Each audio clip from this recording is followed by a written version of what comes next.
રામજીભાઈનો ખૂબ ખૂબ આભાર. એણે આપને માહિતી આપી. તો રામજીભાઈને ત્યાર પછી તમામ બાળકોને આજનો જે સંવિધાન દિવસ છે એ સંવિધાન દિવસની ખૂબ ખૂબ શુભકામનાઓ. આજથી 79 વર્ષ પહેલા ડૉક્ટર બાબા સાહેબ આંબેડકરે લખેલું આ બંધારણ, આ દેશ કઈ રીતે ચાલશે, કેવી નીતિથી ચાલશે, કોને કેટલી સત્તા હશે, કોણ કઈ રીતે શું કરશે અને આ દેશ કઈ વ્યવસ્થાથી ચાલશે, તો એ બંધારણ 6 સભ્યો હતા અને હેડ હતા ડૉક્ટર બાબા સાહેબ આંબેડકર. અને એ બાબા સાહેબ આંબેડકરે 99% મોટા ભાગે બંધારણ લખ્યું અને આ એ બંધારણ છે. તો આ બંધારણ દ્વારા શું મેળવવા માંગો છો, શું મેળવી શકીએ, બંધારણથી શું આપણે પ્રાપ્ત કરવા માંગીએ છીએ, એવું આ બંધારણની અંદર લખેલું હોય છે. આપણે જેને અનુક્રમ મણિકા કહીએ, બરાબર? એ અનુક્રમ મણિકાની જેમ કે ભાઈ અહીંયા આ હશે, આ હશે, આ હશે, તો એ બંધારણનું જે આ છે આમુખ છે, આમુખ.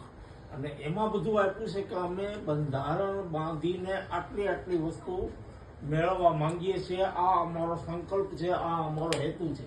એટલે બંધારણ જે છે, આ બંધારણને જોવાનું, બંધારણને સમજવાનું, બંધારણનો અરીસો જે કહેવાય એ આ આમુખ છે. તો આપણે સૌપ્રથમ આમુખ બંધારણનું સમજીશું એટલે થોડીક તમને ખ્યાલ આવે. તો ભારતના સર્વ નાગરિકોને બંધારણની અંદર કેવા કેવા અધિકારો આપવામાં આવશે એવી ખાતરી આપી છે, બરાબર? અને આપણે શું બંધારણ થકી મેળવવા માંગીએ છીએ એ આમુખમાં બતાવ્યું છે. તો હું જે આમુખની વસ્તુ બોલું એ તમારે બોલવાની છે. તો આમુખનું આપણે પઠન કરીશું. શું કરીશું? વાંચન કરીશું. એટલે તમને સમજાય કે આપણે બંધારણમાં જે કાંઈ હક અને અધિકારો આપ્યા છે એ હક અને અધિકારો સમજવા માટેની ચાવી કઈ? તો આમુખ છે, બરાબર? તો આમુખ હું વાંચું છું, તમે ત્યાર પછી બોલજો. અમે ભારતના લોકો, અમે ભારતના લોકો ભારતને એક સાર્વભૌમ સમાજવાદી બિન સાંપ્રદાયિક લોકતંત્રાત્મક પ્રજાસત્તાક તરીકે સંસ્થાપિત કરવાનો તથા તેના સર્વ નાગરિકોને સામાજિક, આર્થિક અને રાજકીય ન્યાય, વિચાર, અભિવ્યક્તિ, માન્યતા, ધર્મ અને ઉપાસનાની સ્વતંત્રતા, દરજ્જા અને તકની સમાનતા પ્રાપ્ત થાય તે માટે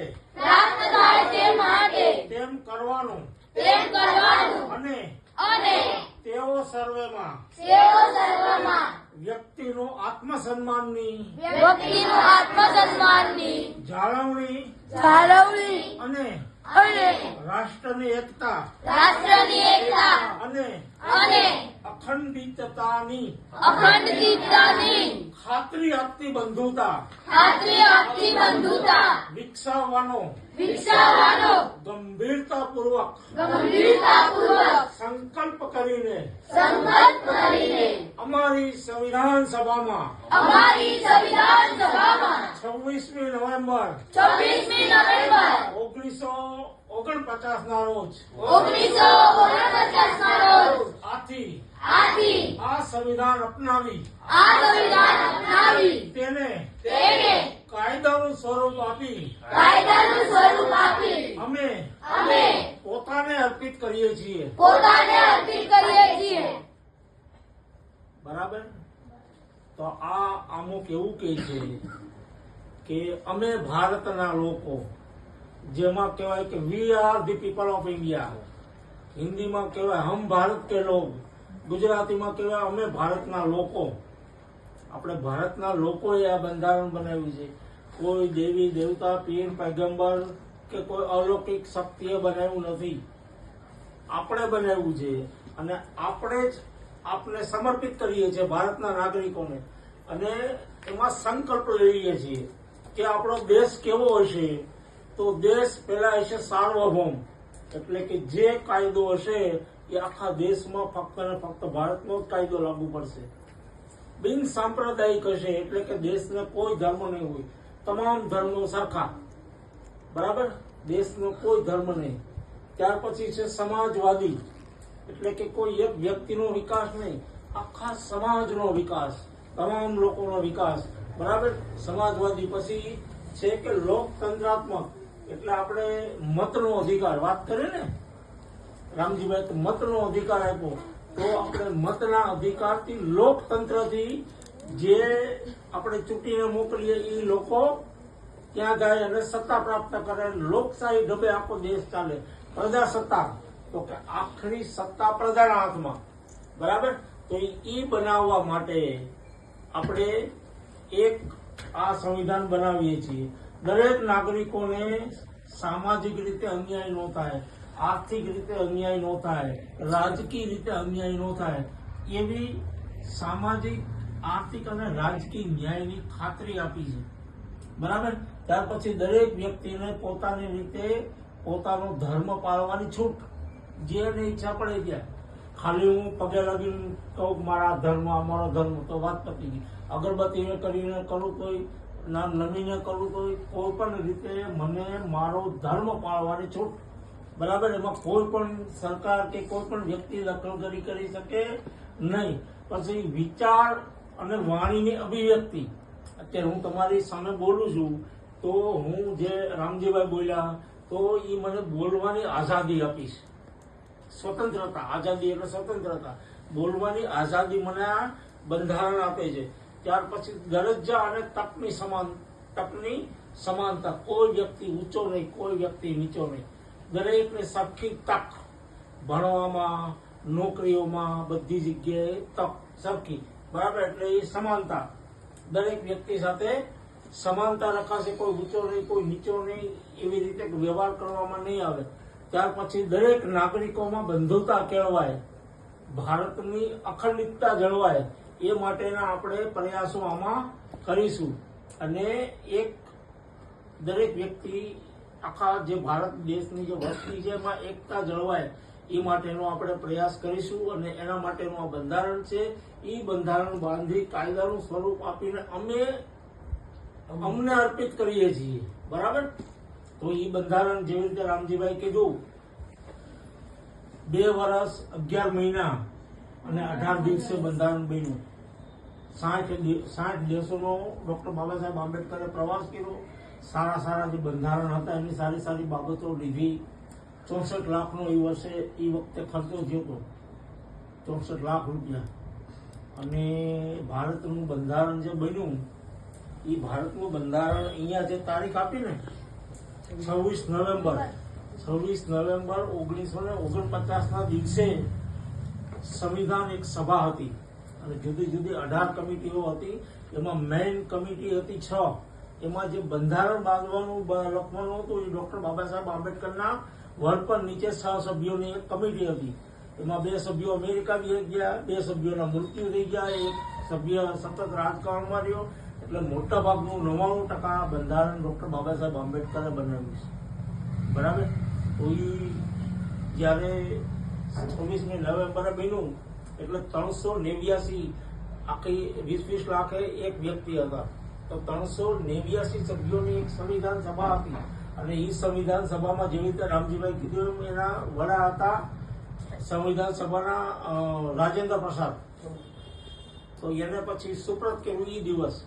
અને એના 2 મહિના પછી 26 જાન્યુઆરી 1950ના દિવસે આ દેશની અંદર 10 અને 18 મિનિટે આ દેશની અંદર આ સંવિધાન લાગુ થયું, બરાબર.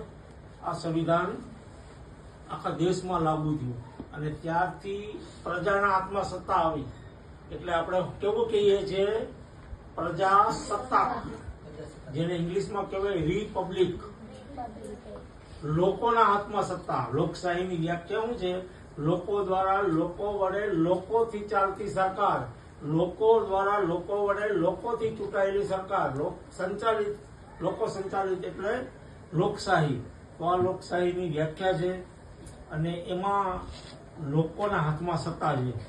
તો પહેલા તો આ બંધારણની અંદર તમને ને મને નાગરિકતા આપી છે.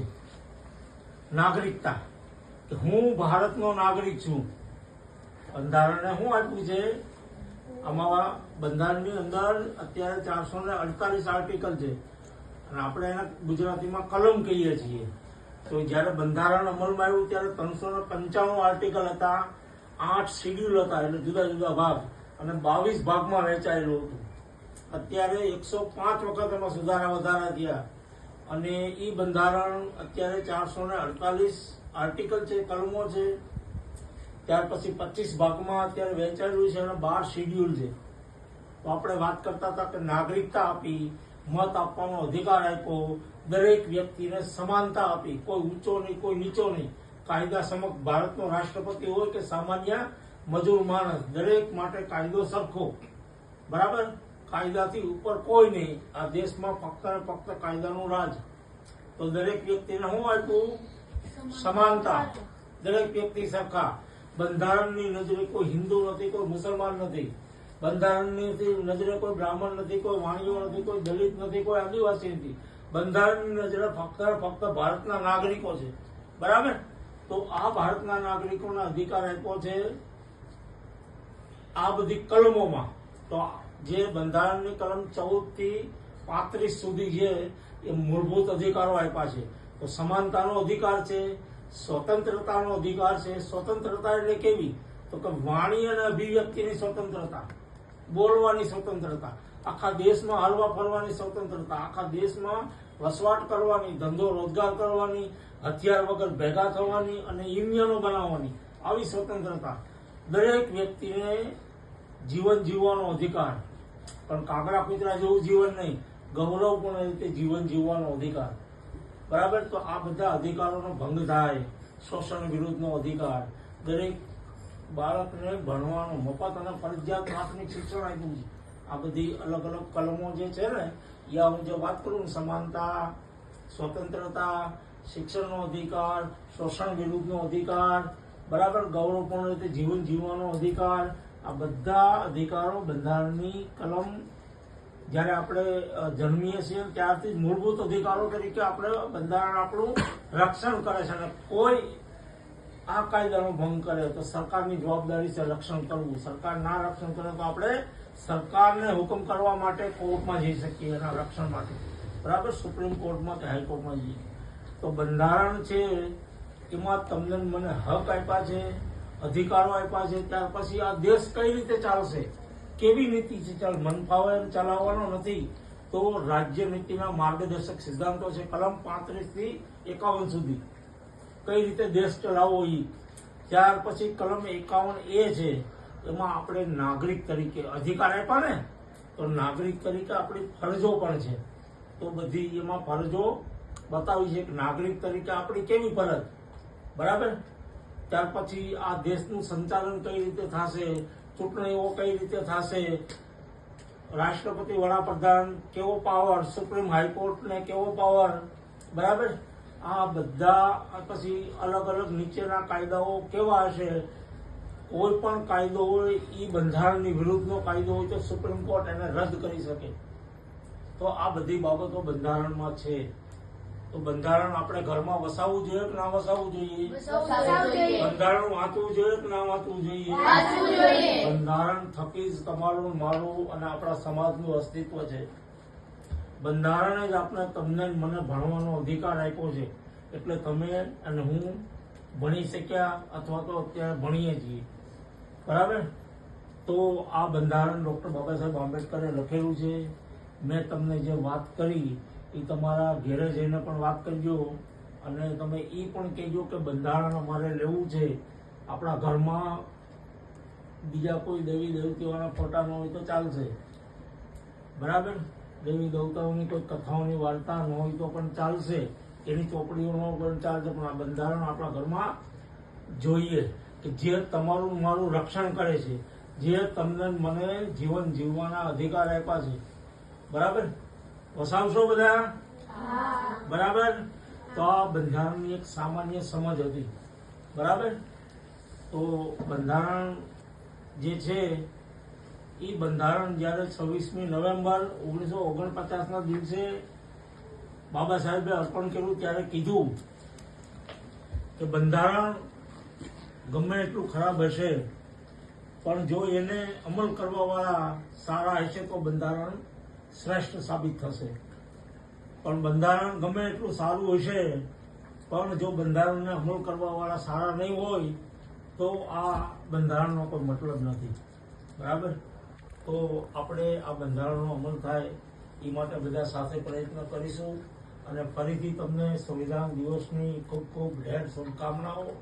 સંવિધાન જય ભીમ, જય સંવિધાન, જય ભીમ, જય સંવિધાન, જય ભીમ, જય સંવિધાન, જય ભીમ, જય સંવિધાન, જય સંવિધાન, જય ભીમ, જય સંવિધાન, જય ભીમ, જય સંવિધાન, જય ભીમ, જય સંવિધાન. જય ભીમ. આભાર.